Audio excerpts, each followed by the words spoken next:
Imagine you are listening to a story full of adventures and important choices. Today, we're going to talk about Lot, a character from the Bible who went through many challenges and had to make difficult decisions. Lot was Abraham's nephew, a very special man to God. He lived in a time when some cities were full of evil, and one of them was Sodom. This city became famous because God decided to destroy it due to its bad behavior. Lot's story is full of surprising moments and important lessons.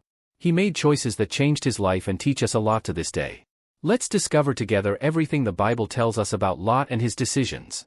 If you like learning incredible stories from the Bible, don't forget to subscribe to the channel. This way, you help us share more content like this. Now, let's talk about a curious detail. The name Lo has a meaning that is not very clear. Some scholars believe that it may be linked to the idea of a veil, something that covers or hides. Lot's story begins when he was still young.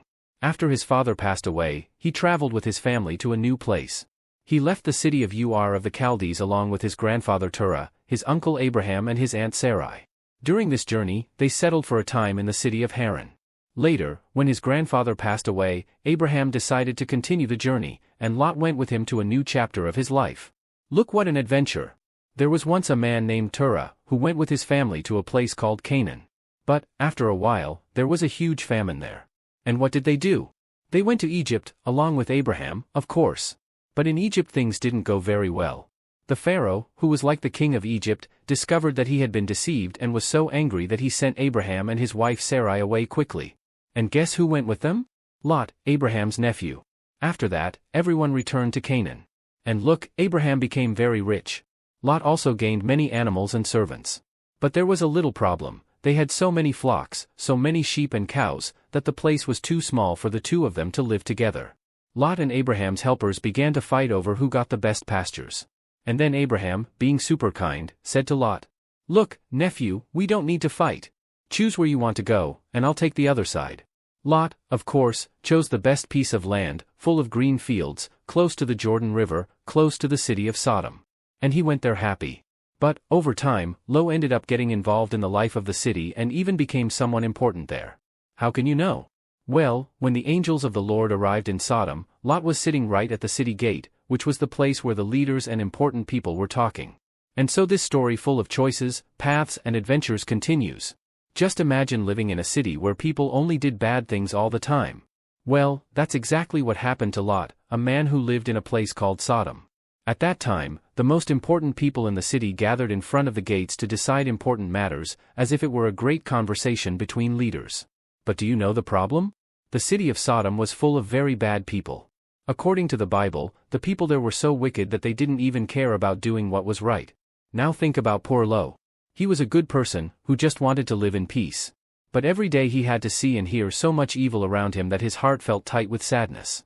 In the New Testament, there is even a passage that explains this clearly. It says that Lot was super uncomfortable with everything he saw and heard, because people did terrible things over and over again. It's there in the book of Peter, in chapter 2, verses 7 and 8. And as if it wasn't enough to live in the middle of so much confusion, there was a war.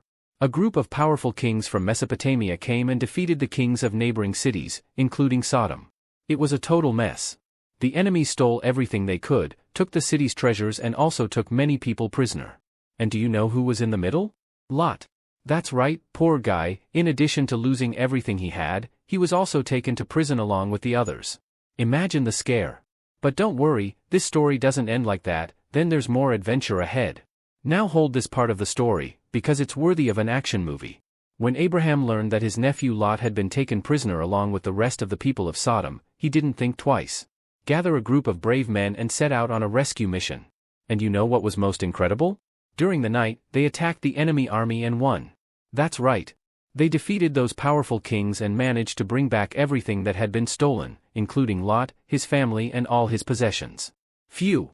And it was precisely after this adventure that Abraham met a very special man called Melchizedek. But this is another story full of mystery. But, even after all this, Lot decided to continue living in Sodom. Can you believe it? Even though he saw that the city was not good at all, he stayed there. But then the moment came when God decided to put an end to Sodom and Gomorrah once and for all, because the wickedness of those people had gone beyond all limits. And do you know who showed up to warn Lot? 2 angels sent by God himself. These angels arrived to get Lot and his family out of there before everything was destroyed. It was an incredible deliverance, and it was all because of God's care and the promise he had made to Abraham. Oh, and to give you an idea of how lost the city really was, when the men of Sodom saw that there were visitors at Lot's house, who were, in fact, angels, they did something terrible. They wanted to force the angels to do very wrong things. Can you imagine how far that city had strayed from what was right? And it was exactly because of these bad and uncontrolled attitudes that Sodom ended up being destroyed. But wait, there's more to this story. Do you want me to keep counting? Now comes a part of the story that shows how Lot was so influenced by the city he lived in that he ended up making very bad decisions. When the men of Sodom tried to invade his house to get the angels, Lot, desperate, tried to solve the problem in a terrible way. He offered his own daughters to calm the crowd. Can you believe it? This shows how much living in Sodom affected his way of thinking. But those men did not give up and continued trying to enter by force. It was then that the angels intervened. They blinded all those wicked men, preventing them from reaching the door of the house. After that, Lot was told that he needed to get out of there as quickly as possible, because Sodom would be completely destroyed. The most impressive? Even with this warning, Lot still hesitated. He seemed not to want to leave. The angels had to literally take him and his family by the hands and force them out of there.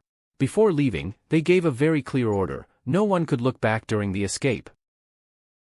Moab and Ben-Ammi, who later became the ancestors of the Moabites and Ammonites, people who, in the future, would cause many problems for the Israelites. After that, the story of Lot simply disappears from the Bible. We don't know if he managed to rebuild his life or if he ended his days in that cave. But what is clear is that, despite having had the chance to learn from his uncle Abraham, Lot always made decisions based on what seemed most advantageous to him, and not on faith. In fact, Jesus mentioned Lot in the New Testament to remind people of what happened in Sodom. He said that on the day God decided to destroy the city, everything seemed normal. People were eating, drinking, buying and selling, until suddenly fire and brimstone fell from the sky and wiped it all out. The Apostle Peter also spoke about Lot in one of his letters, reinforcing how he suffered living in the midst of so much evil. In the end, his story is a great warning about the consequences of our choices. So, do you want to know more stories like this? Please leave a like and subscribe to the channel. May God bless you.